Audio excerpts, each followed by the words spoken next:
Hey guys, here to do a review for 11/22/63. Uh, Great mini series show on Hulu. Thought I'd just take some time to talk about it. I just finished it, just a few days ago, and yeah. So if you don't know anything about it, it's on Hulu. So you've got to have Hulu to be able to watch it. But it's based on the book by Stephen King. I think it's the same name. It's either JFK or 11/22/63. I'm not sure, but it's a story about a character that is played by James Franco, named Jake Epping, and he's kind of given this chance to travel back in time. Um, and kind of to prevent the assassination of JFK, because this friend of his, Al, who's played by Chris Cooper, uh, you know, really believes that if, the assassination of JFK didn't happen, that, the world would be a better place. And so he talks Jake in, to going back, and doing this. And I gotta say, I got into it not as the show started. I started watching it actually by its sixth episode, and so I had to wait for the last two episodes to air because it's an 8 part series. And I gotta say, I really really enjoyed it. I'm a big Stephen King fan, and so there was a story that I didn't even know that he did. So I gotta say, I gotta like it. It actually, after watching the show, it makes me really want to go back and get the book and read. I love James Franco as Jake. He does such a great job of playing the emotions of the character and pushing the story forward and all these different things. Yeah, I gotta say, it was really great. Chris Cooper serves as this perfect tool to move Jake along, and kind of giving that, I don't want to say moral backing, but he's kind of the driving force of this show, especially as it what's going on, because the more you find out in the show, you're learning it at the same time as Jake, and he really just serves as that driving force for Jake to make sure that it happens. And I gotta say, Sarah Gadon plays a character named Sadie, who, I don't want to give away what happens with her character and her interaction with everybody else, but I grew very fond of her character in the show, and I was so, I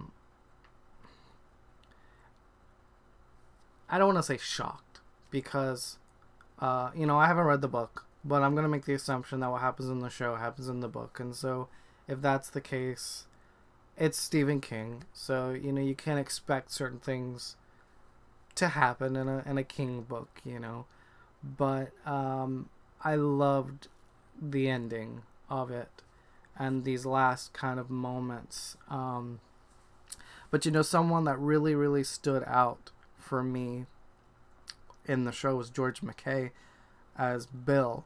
And Bill, I will say, is kind of like Jake's partner through most of the show, and he does such a great job of playing the character that he is given, and just this whole thing is just such a really well done show. Now that the whole series is out,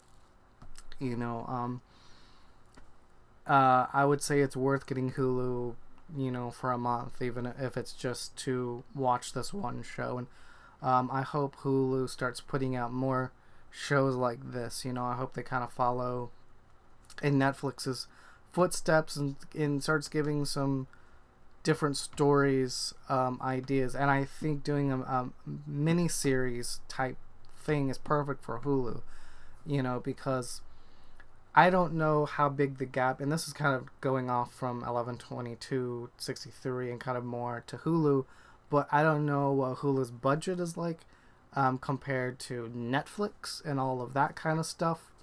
One, I forget what it was called, but I did try to watch one other show on Hulu. I think it was called Blue. It was with Katherine Heigl, I think it was. And I enjoyed that quite a bit. But so I'm not sure what budget is like for Hulu, but I think since Netflix kind of has the full length series kind of down, I think doing like a mini series is perfect for Hulu, and I would love to see more like 8-part or 10-part series happening on there, or 4-part series, whatever the case may be. I think that's the perfect thing for Hulu, and I definitely as a whole, I give this series an 8.5 out of 10. I enjoyed it that much. There are some things that I wish were a little bit different about it, production wise, acting wise.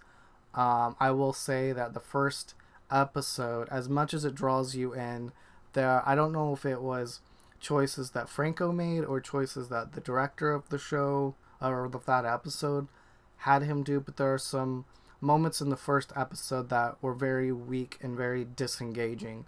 But once you get past that first episode, I don't know what happened. I mean, I guess it was something that either they picked up on or thought about or something, because second episode through the 8th episode through the last, it's a complete shift change, and it's James Franco is slowly becoming one of my favorite actors, and he is brilliant in the show, minus some moments, and it's not even the full episode one. Like, there's even some moments, like there's a scene at the very beginning of him in the diner, and it's very genuine and very believable and stuff. But then some other things started happening, and it's just kind of cliche and not and it has nothing to do with the story being cliche or anything like that. It's his acting choices. When certain moments happen, it really took me out of the show. But other than that, it's a great show. Like I said, it's an 8.5 out of 10. Gotta go check it out. I highly recommend it. Don't forget to subscribe. Comment down below. Let me know what you think if you saw the show, or if you watched this and then go and watch it and come back. Let me know what you thought of it, because I really enjoyed it. You can find me on Twitter and Instagram, and I'll see you guys in the next video. Peace out.